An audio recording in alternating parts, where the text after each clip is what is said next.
Okay, this will be one of a few tutorials of the weapons I was kind of requested and also been interested in doing a tutorial on. I'll be starting with the Forge Pro. So this will be more of a few games of series, giving insights, different access to gameplay, offense, defense, decision making, that sort of thing. And I guess what to do in different situations as well, based on what's happening, what's the other team doing, what my teammates are wanting to do. But I guess first would be overall my build. I like to run Last Ditch in Main Saver. Again, it's just a personal preference, but people I've seen on Sendo like to run a lot more swim speed, or do Last Ditch swim speed, or Main Saver swim speed. Honestly, I do a combination, I guess, of all of those. Mostly because the swim speed makes up for pros, I guess, lack of ability to move or make up space, mostly because of its lack of painting. And also, I guess it's lack of movement as well. Like with ping under its feet, it's not really good at that either. So again, good for engaging, disengaging. Makes up for that, especially with lack of main power up. Intensify action more so for the shot deviation, or the decrease the shot deviation for it. Incres, again, it's just kind of like your typical subs. Your Incres, QSJ is what you want. Stealth jump, honestly, you run stealth jump on almost any weapon in this game that isn't a backline. Again, because chargers can see your jump if you don't run stealth, so that's why you almost see every weapon run stealth. But other than that, I think we are good to get into a few games. Hopefully it doesn't take forever to get into one, knowing my luck. So yes, Forge as a whole doesn't paint very well, doesn't strafe very well. You mainly want to focus on getting those like clean picks, not like that either. Just getting clean picks like that and getting out of there. Kind of like the cleanup proof anything. You can paint, but honestly it depends on your composition if you really need it. I wouldn't think it's ideal for painting at all. Again, more so for getting those picks from somewhat of a distance, while still being kind of like a nuisance for other like mid-range weapons, so like Gal, Tetris, that sort of thing. Because you can just space it out, use your DPS against it. That's what's really good at. Like, if you maintain your space really well with Forge, I know it can be said for a lot of other weapons, but I'd say especially with Forge, if you maintain your space, especially with the very fast and aggressive weapons you see nowadays, like your Tetris, Splash, Gal, Shot, those will be easy fights to deal with. Looks like we got one.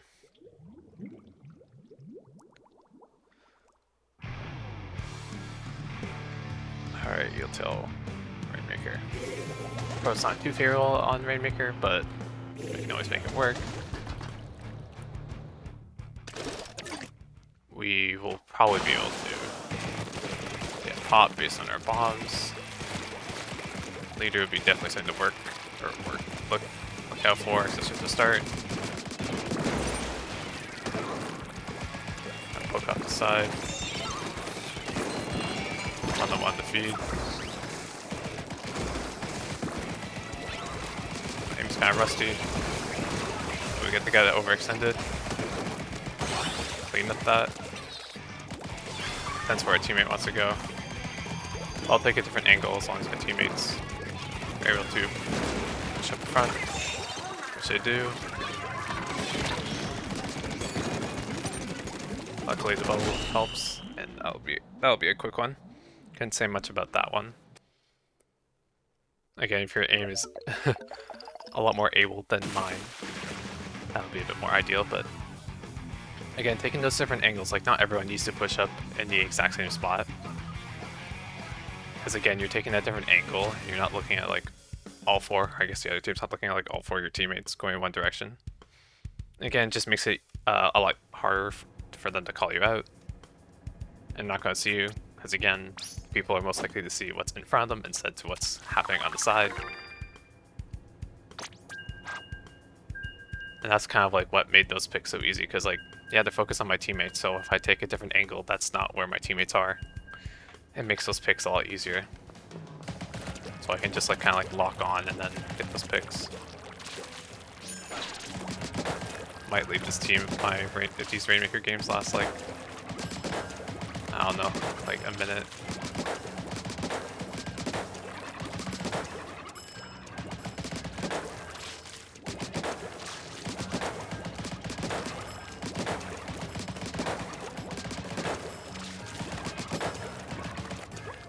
Hopefully a better matchup next game.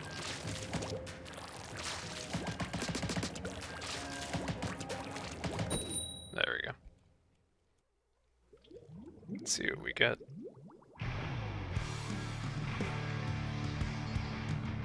Can't tell if it's the same people or not, but we'll roll with it. Hydra again. Spotlights are just kind of like the rock of the team. They're able to set up. They can be really scary. So we didn't really want them to get in any positions like on the bridge, for example. I know it's a waste of a bomb, but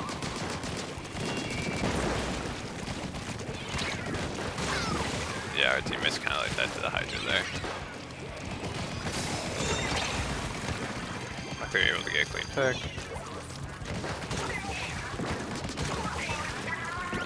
I think anyone wants to beat. So we jump into the Hydra, so we want to beat that. Try and buoy to get these guys out.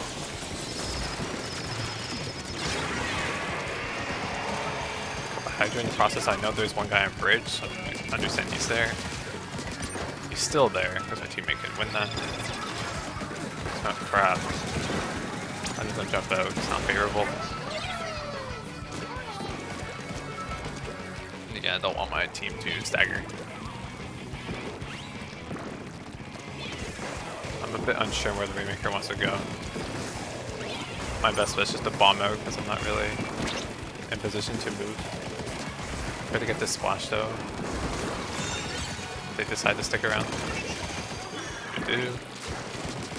And that's kind of like the thing on defense as well. You're almost like waiting for overextensions or anyone to come within your range. Like you're not going to force fights with Forge. It's not one of those weapons where you want to like go all out, I guess. Unless you absolutely have to.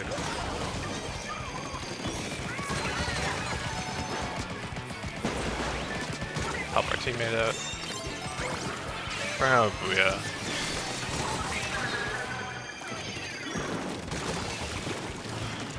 And booyah, the people top left, get a pick or two. I know the Hydra's still there, or he dropped.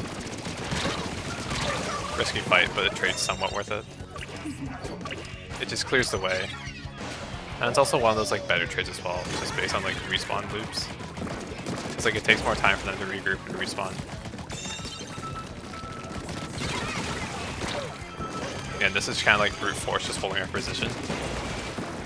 We didn't want to force like absolutely everything, because we're not forced to. Fortunate pick where our teammate gets so good bubble up.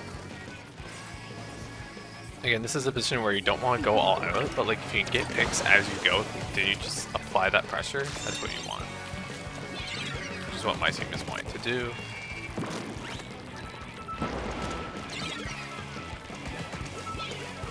And now, at this point in time, I just want to hold it. Blaster saw me, so I'm just going to let him take the space. There's a crab as well.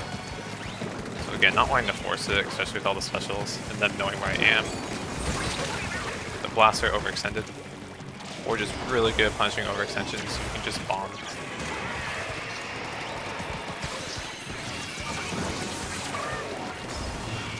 We have the Hydra and the jump that's there. Force them to move up. They're not relevant, so I'm just going to ignore them. I'm going to go for the Rainmaker instead.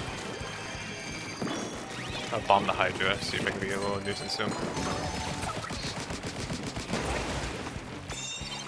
I saw that guy back up, so he's probably just going to be sharking around where I threw that bomb. And I think that bomb actually helped in getting those two people out.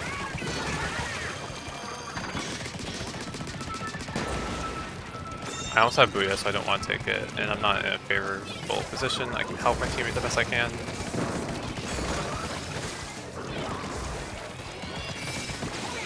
Range.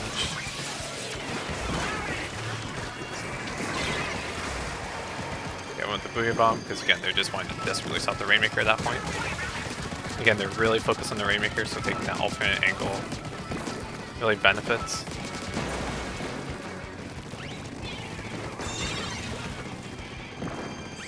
I'm not wanting to commit all out here because we don't have numbers advantage and it's in a really aggressive position.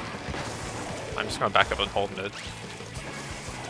Or hold an area where I know I'm like relatively safe. Never mind. I could have backed up, but my teammates probably gotten back into mid by that point in time. So I know it's okay to jump out.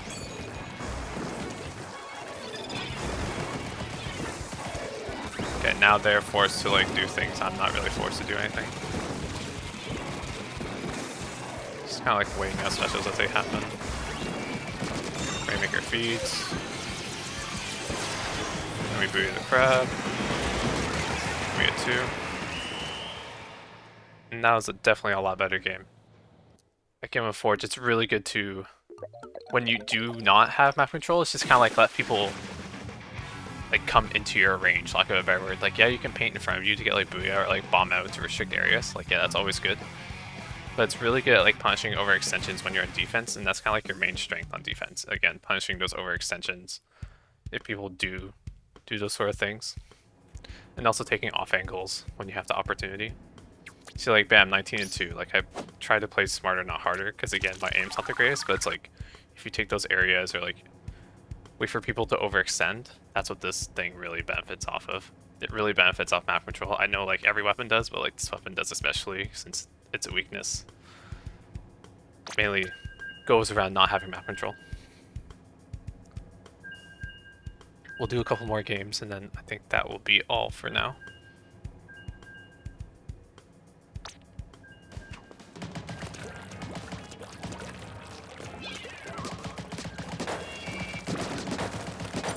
I guess another thing as well, again, taking those like off angles or taking a side route where it's still relevant to the push. Since the Forge doesn't really paint as well, if they do see me painting, it makes it super easy to back up because they do have a lot of paint around them, since I haven't been able to paint that much. So again, taking those angles, they can't really react or back up. So they just kind of have to anticipate where I'm going. I bet you other Forge players would say otherwise, but that's just personal experience. Again, having more support in my blood. We can get this pop. Okay, don't want to risk too much. Teammate went down, so we're just going to try and hold. Again, overextension. And that's the swimsuit coming into play. Now we get a stall.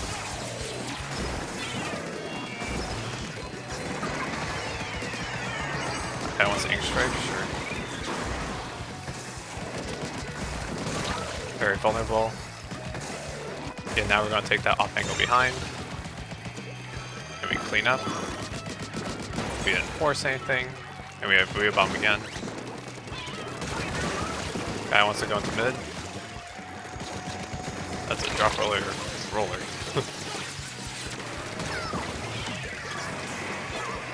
An awkward situation, but do get the heavy. I booted at my feet because again, that map control. Oh, that's just bad aim. What you would want to do instead is probably just readjust your aim, so it's just simple as going to squid form. As much as like it can feel uncomfortable to do, it's almost better to do that. I bet you see that a lot more often with closer range shooters. I guess most people call it min shaping, but it's a good way to readjust your aim because weapons like this have terrible shot deviation. Again, not forced to do anything. They don't even get the check.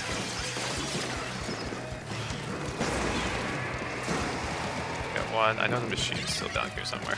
Oh, never mind.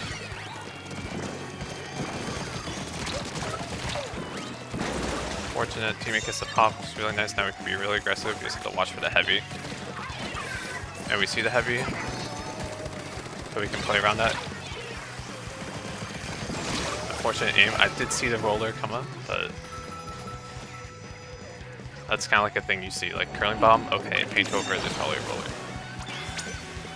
It's okay to jump it. So we're not going to really push up into that. Not favorable because there's just 2 people in high ground as well. My teammates are smart to just focusing the Rainmaker, because that just stalls time for them, and it's also in a far corner as well.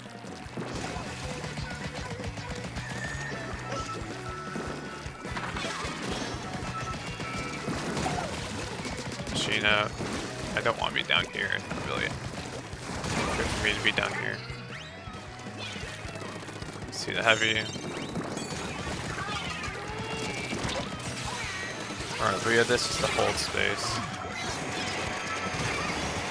Got pick, got the jump. Again, we gotta look at the bows. I'm gonna back up because I don't really want to risk it. And I don't have really much map at this point. Try to paint around for my teammate. Luckily they get back. Special's being used early, so now I know they don't have triple strike. I'm just gonna bomb out because again I'm not forced to do anything. Also go on the right hand side, that's how the machine drops, so I might challenge him. Got two with the bomb. Luckily they're all grouped up. So yeah, I maintained my space there, that's why the machine found it really awkward to engage, especially with the bomb.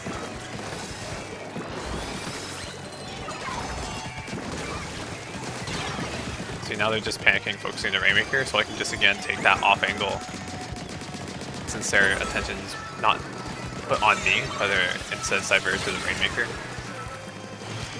We just grab the Rainmaker, see if we can get anything. It's at 1, so I don't expect too much out of it. But again, it just delays time so I can get back into mid.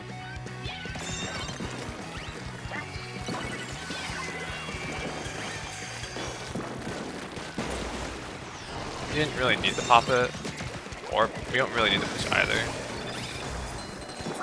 We have on the right, we know the machine's there. Kind of like split up out of the play. Again, not forced to engage. My teammates probably would have been better just sitting in mid, just painting. Because the other team in this situation is just forced to do something, like that roller was forced to take that engagement. And that will be game because of that.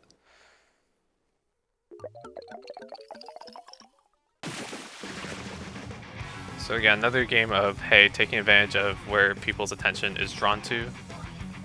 So if it's drawn towards objective, if it's drawn towards a teammate, I take that off angle.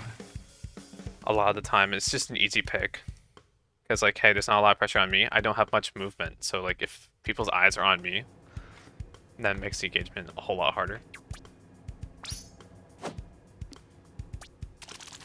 And like, that's kind of like why I stay alive, and also staying alive as well. It's just forcing overextensions. Like, I still have enough pressure with the Booyah Bomb. I still have enough pressure with damage. I still have enough pressure with bombs. To where if I did have to defend, I could sit in an easy area. And kind of like force people to engage me. In that case, I'm kind of forcing them to play my game instead of me playing their game. It's like, yeah, I know they want to push, but I can just kind of like defend and play around what they want to do. Or it's like, I'm not really panicking or thinking like too much ahead. Like, there's not much I need to do. Like, they're forced to push. Like, I can just sit there and hold my ground. That's like the whole thing about defending, unless you absolutely have to rush. If you can hold your ground while you're defending, that's all you can do. That's like pretty much what you want to do. If you have Booyah to stall, good. If you have bombs to stall, good. If you have last ditch to stall, throw bombs, good. And you have more of that firepower. In case of any of those aggressive weapons actually want to engage. Like, our aim or like mechanics have been the greatest, but like since we were taking advantage of certain situations, we've been able to get really good games or really good KA. Like, what was it, 2 and 19 and then like 20 and 4 in 2 separate games. Like, again, you just play around other people's mistakes again. Creating plays. This will be the last one for this one. Or I guess this video in general.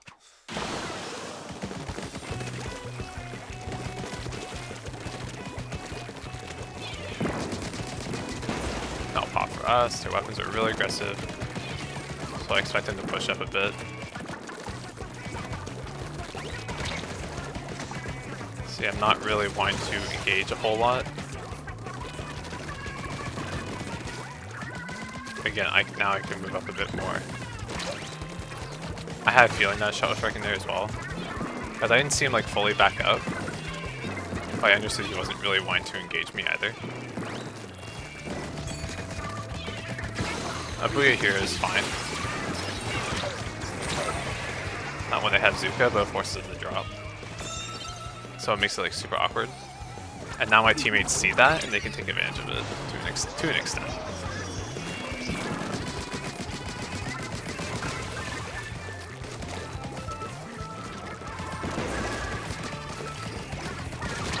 Slosher, but we get rid of him. Shot follows up, which is good on them. So again, my attention wasn't brought onto them, so they're able to just close the gap super quickly.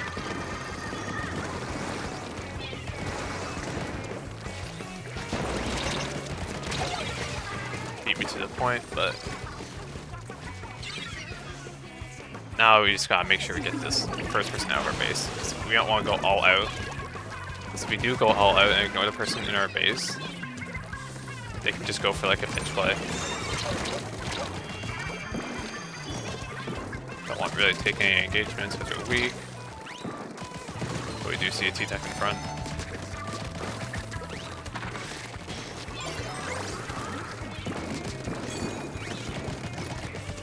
I'll play a bit more aggressive. Didn't work out.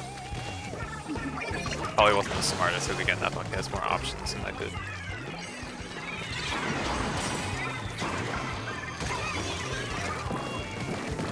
Now the shot is set up. He has Zuka again, so just gonna watch for that. Oh, Booyah, just kind of like get that Slosher out of there. Might have been a bit more of a waste of a Booyah, but now I want to watch for any jumps. Especially with map control, they can just jump in. Get a checkpoint. Yeah, the Slosher is still in mid, so I knew they were going to flank. Didn't pay attention to the pop. Should have paid attention more to that though. So now you can see some of the errors are like, hey, because I draw my attention off it for my period of time. Yeah, now it's just kind of like a panic play. Because I thought the Rainmaker is by himself.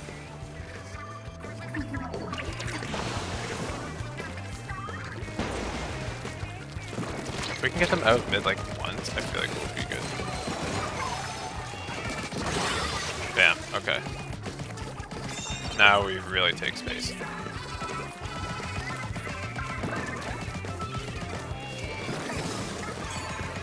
And if we get here, my teammate's ready to push up. Should be.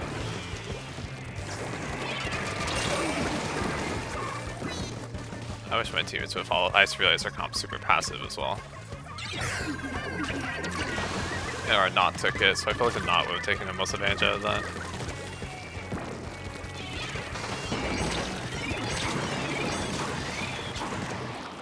Maybe we'll get a T-Tech off of that.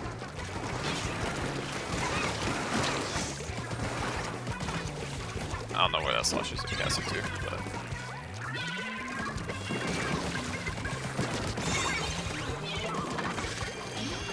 I'll push up this shot because it's the last one. Again, don't want to overextend on them. Have my teammates here.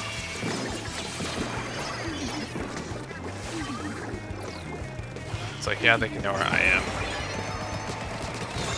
I saw a T-Tech moving, so I decided to take advantage.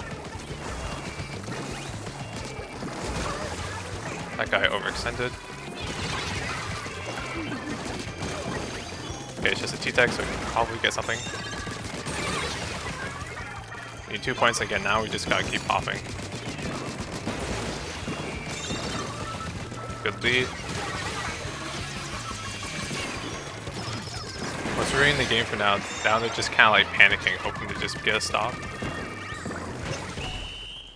But it's just what leads us to a comeback. It's again, now they just panicked, they fed.